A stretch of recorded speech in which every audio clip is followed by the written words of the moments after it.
Pada suatu hari, hiduplah seorang pemuda tampan dari desa Buluk bernama Jaka Tarub. Ia adalah pemuda yang playboy di kampungnya. Bahkan karena julukan itu, banyak cewek-cewek cantik yang ditolak mentah-mentah olehnya. Emang, si Jaka Tarub ini pemuda yang aneh. Tapi sebagai anak lelaki, ia selalu berbakti pada emaknya. Kebetulan saat itu, emaknya sedang tidak masak apapun. Jadi, ia pun berencana untuk pergi berburu di hutan. Bentar, Mak. Jaka mau berburu dulu ya. Setelah beberapa lama menyusuri hutan, tiba-tiba ia mendengar suara gadis-gadis yang sedang tertawa dari arah sungai. Ia pun mendekati suara itu sambil bersembunyi di belakang pohon. Wah, lihatlah gadis-gadis itu. Seperti bidadari yang jatuh dari surga. Pantas saja, dari tadi aku tidak berhenti memandangi mereka. Lihat, badannya yang mulus, kulitnya yang licin, senyumannya yang manis, dadanya yang... sudahlah, tidak baik berpikiran seperti itu. Tapi, sia-sia juga kalau aku tidak mengambil kesempatan ini. Bagaimana kalau aku mengambil salah satu selendang mereka? Kan lumayan itu. Sementara itu, para bidadari tengah asyik menggibah antar satu dengan yang lain. Kalian tahu nggak sih? Sekarang ini lagi banyak loh yang viral di media sosial. Apa tuh? Ih, masa kamu nggak tahu sih? Itu loh artis Yana Boy. Biasalah. Oh, yang inisialnya J itu kan? Tapi dia ganteng tahu. Dia pacar aku, please.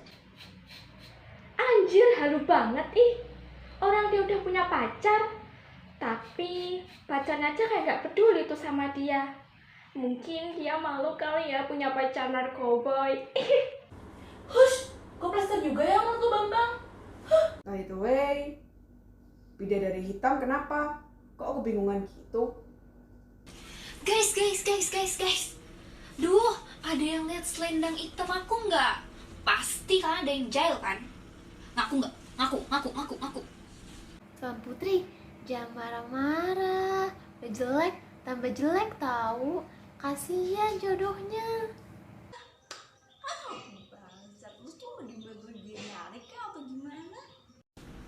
Dasar bajingan kalian semua. Oke, aku akan cari sendiri. Bye, maksimal. Hati-hati sayang. Wah.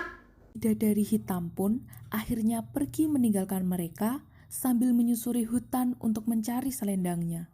Ketika itu, Jaka Tarub langsung bersembunyi di balik semak-semak karena takut jika diketahui oleh bidadari hitam.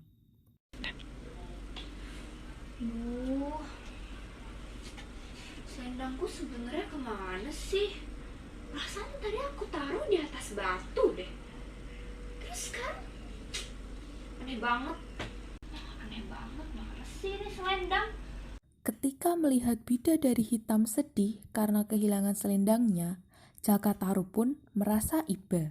Kemudian, ia pun memberanikan diri menghampiri bidadari hitam sambil berkata, Neng cantik. Kamu ya yang punya selendang ini? Iya, ini punya aku. Jangan-jangan kamu ya yang ambil. Ya maaf Neng. Habisnya Nengnya cantik banget sih. Oh iya, kalau boleh tahu, Neng ini asalnya dari mana ya? Kenalin, aku bidadari hitam dari Kahya. Kalau kamu gimana? Kenalin, nama aku Jaka. Kalau mau dipanggil sayang juga boleh. Aku asalnya dari desa Buluk, dekat dari hutan sekitar sini. Ih, bisa aja deh kamu sayang. Jaka. Kalau dipikir-pikir lumayan juga nih cowok buat simpenan. Badannya oke, ganteng lagi. Gimana kalau dia aku bawa ke Kahyangan aja ya, mumpung yang lain masih mikir aku masih cari selendang. Udah deh, cus. Jaka sayang, gimana kalau kamu ikut aku ke Kahyangan? Di sana tuh ada banyak banget makanan. Aku juga bakalan bikin kamu puas kok. Hah? Seriusan? Caranya gimana? Tenang, kamu tinggal tutup mata aja sekarang. Oke lah, kalau begitu. Jaka Tarub dan Bidadari Hitam akhirnya pergi menuju kayangan. Hingga hari menjelang siang, para bidadari lain merasa curiga karena Bidadari Hitam tak kunjung kembali. Bahkan mereka sampai berpencar mencari keberadaan Bidadari Hitam.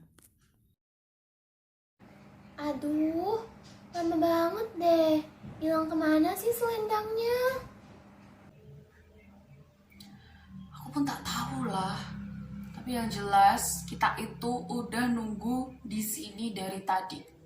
Tapi dia enggak nongol-nongol juga. Apa jangan-jangan dia hilang lagi? Hilang. Buset. Gue nggak mau ya kalau kemana-mana. Gue nggak ikut-ikutan. Nah, itu masalahnya. Mungkin kita berpencar aja nggak sih sampai dia ketemu? Setuju banget tuh gue. Lagian kan kita kan jumlahnya banyak banget nih ya. Berarti bisa dong kita bagi-bagi tugas, ya gak sih? Oke, kita berpencar ya. Bidadari merah, kuning, sama bidadari oranye. Nanti kalian coba deh ya cari ke arah utara. Terus gue sama bidadari biru, sama bidadari coklat, nanti coba cari ke arah timur. Nah, sedangkan kalian berdua, bidadari ungu sama bidadari hijau, coba deh ya, kalian coba cari ke arah barat, nanti mungkin aja ketemu kan? Oke, yaudah yuk kita cari dia sekarang. Kemudian mereka semua mencari Bidadari Hitam sambil berteriak.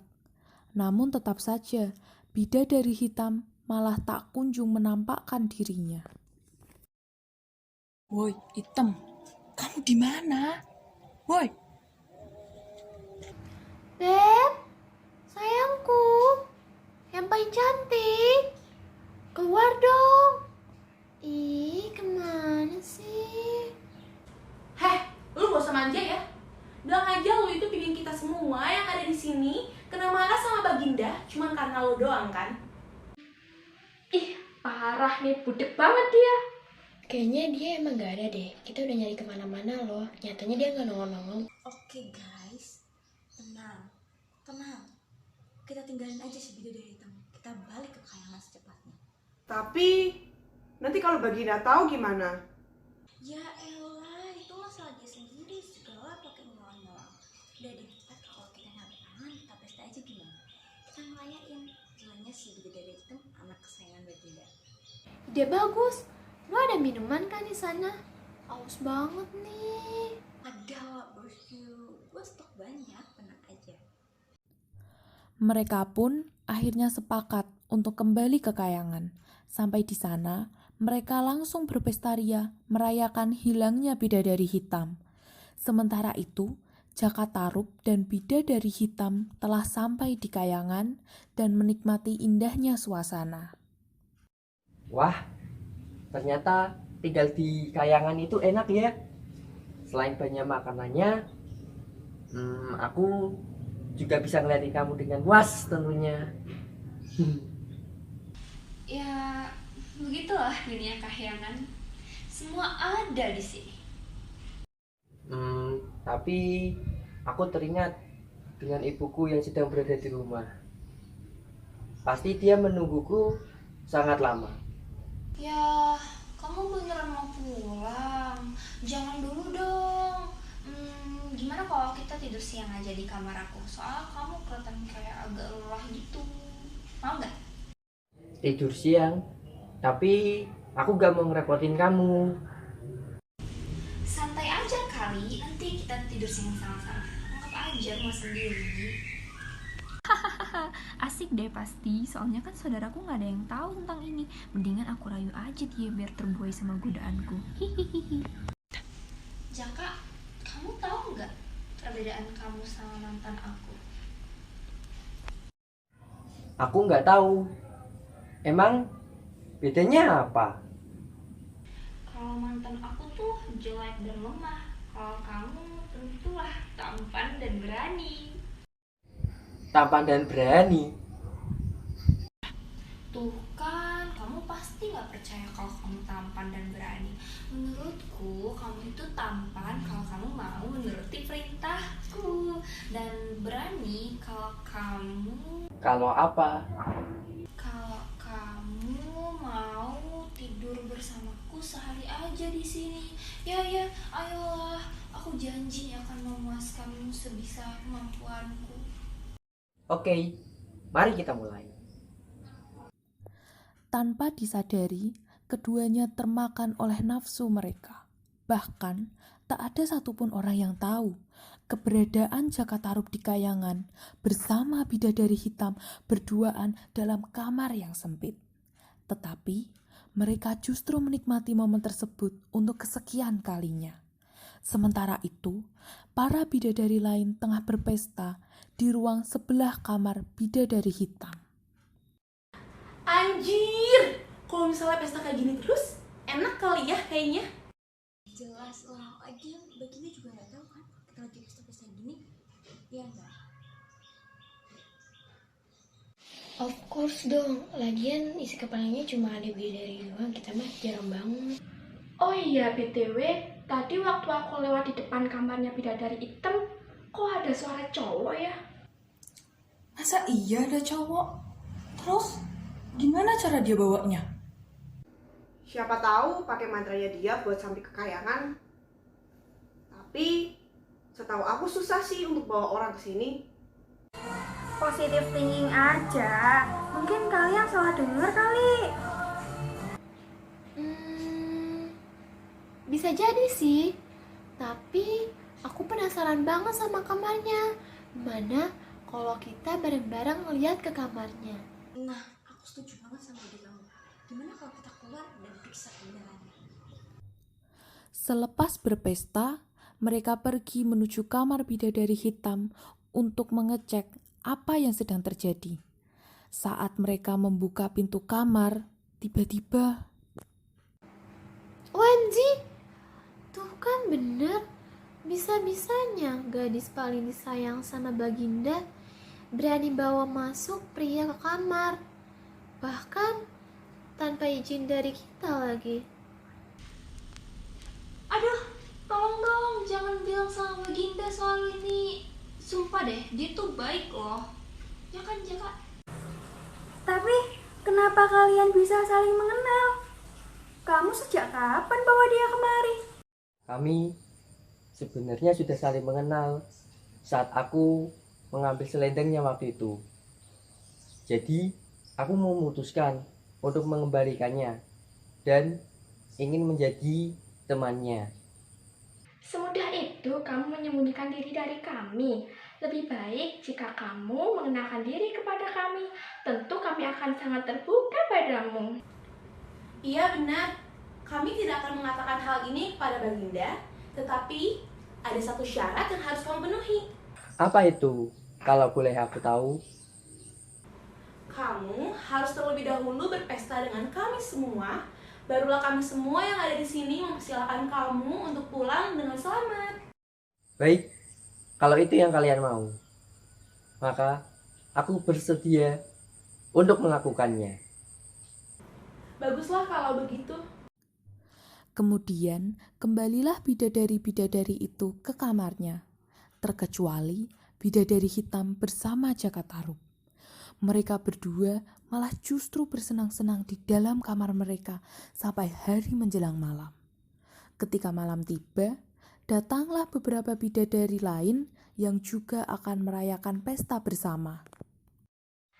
Mari semua kita berpesta. Cheers! Yuhu, ayo diminum tuh Jaka. Ini tuh enak. Pasti lagi. Wah, segar banget nih. Mau lagi dong. Malam itu, Jaka Tarub dan beberapa bidadari terlihat sangat asyik menikmati pesta yang mereka buat. Tapi di tengah pesta, tiba-tiba bidadari hitam merasakan sakit perut yang sangat luar biasa.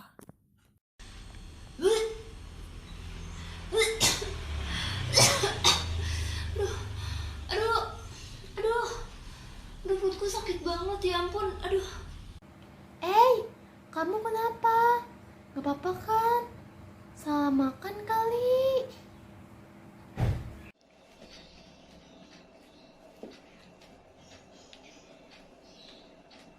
Gak biasanya deh lu kayak gini. Coba deh keluarin dulu.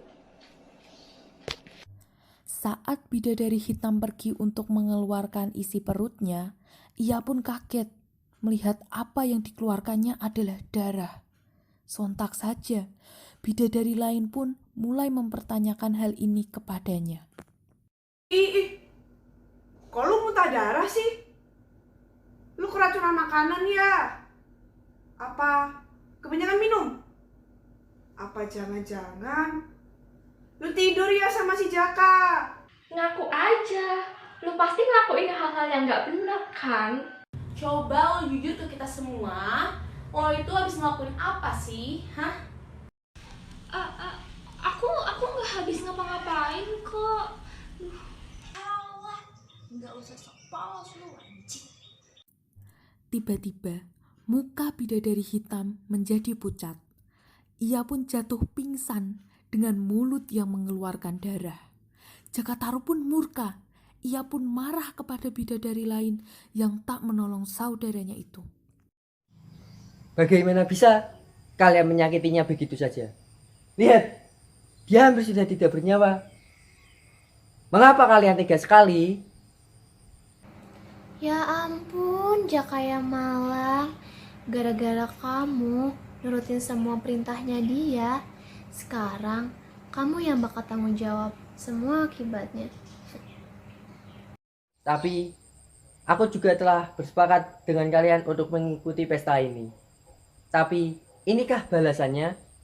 Di depan mataku, aku melihat gadis yang baik ini harus menanggung akibatnya. Gini ya, kita semua tuh emang gak suka sama bidadari hitam. Dia itu anak kesayangannya Baginda yang paling dimanja. Terus sekarang kamu malah terpikat sama dia, hah?